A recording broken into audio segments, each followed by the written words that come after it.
Contoso Pizza Web UI. About the project. This is a completed tutorial project from the Microsoft Learn course Create a Web UI with ASP.NET Core. Running the project locally. Use .NET Watch Run with the project parameter to build, start, and run the project locally. The web application now opens with a custom welcome page.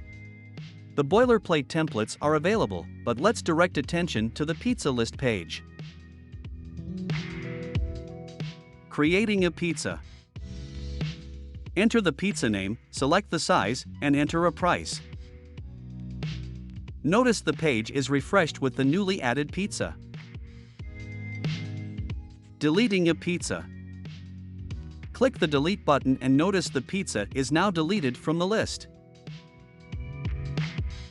Form validation.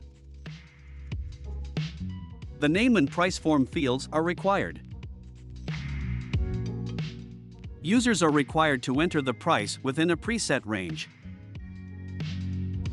Embedded SQL database. To make things simple, this project uses an embedded SQL database.